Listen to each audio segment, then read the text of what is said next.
Everywhere in modern society, we're ordered to conform, and if anything, it's getting more conformist, from gender to immigration. Pick your issue. There's increasingly only one acceptable view, and you can be ostracized or fired for disagreeing. Many are, in case you haven't noticed. University of Toronto professor Jordan Peterson stands dramatically against this tide. He's become famous in large part because he refuses to be shamed from the public square for having his own opinions. Last week, Peterson left interviewer Cathy Newman, not a genius, speechless when explaining that people do not have the right not to be offended. Watch this. Why should your right to freedom of speech trump a trans person's right not to be offended? Because in order to be able to think, you have to risk being offensive. I mean, look at the conversation we're having right now. You know, like, you're certainly willing to risk offending me in the pursuit of truth. Why should you have the right to do that? It's been rather uncomfortable. That's fine. I think more power to you, as far as I'm concerned. So you haven't sat there and...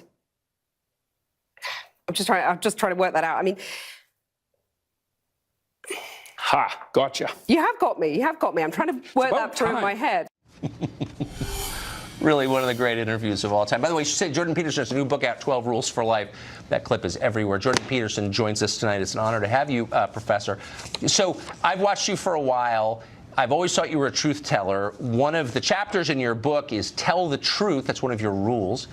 What are some of the things that you think we're forced to lie about in this moment? Well, I don't know if we're forced. I think we make a choice. It's sometimes a bitter choice, but that's often the case when you're deciding what to say. But my sense is often you're in a situation where you're damned if you do and you're damned if you don't, so you might as well pick the poison you'd rather take. And you have a moral obligation to do that. So, you know, if you're going to say something unpopular and you're going to get attacked for it, that's a risk, but to shut up and pretend that you think something different is to warp your soul, and that's a much bigger risk. So yes, it is. So why I would think that even if they didn't agree with you, that people in the media would be thrilled by the way you comport yourself, the way you respond, because clearly you're saying what you really think, and that's supposed to be our charge as journalists, is to tell the truth. Well, and yet you get met with these hostile receptions. Why do you think that is? Well, I would say that's not universal. There's a big battle being played out in the press, say over the Cathy Newman interview.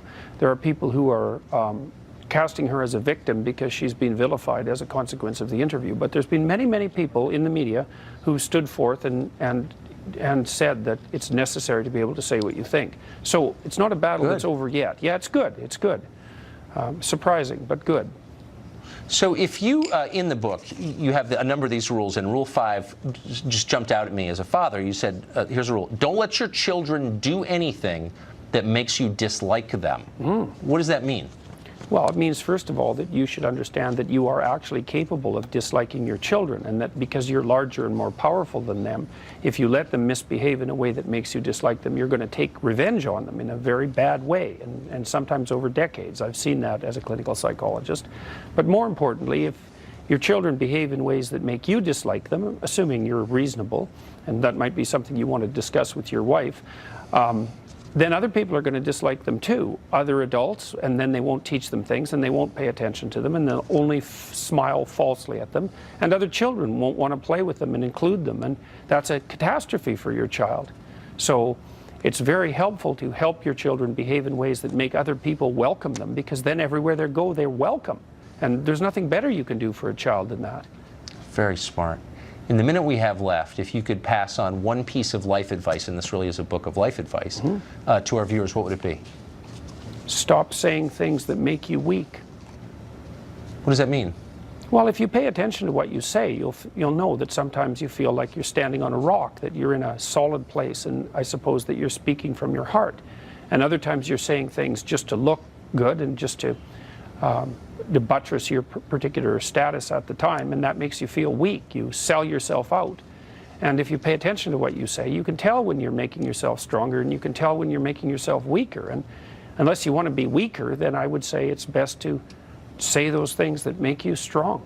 And you can learn to do that, and it's really useful. So I would recommend practicing that, because it's good for you and good for everyone else too. And so there's a reason people obsessively watch your YouTube videos. Professor, thank you very much for joining us. Congrats on the book. Thanks very much.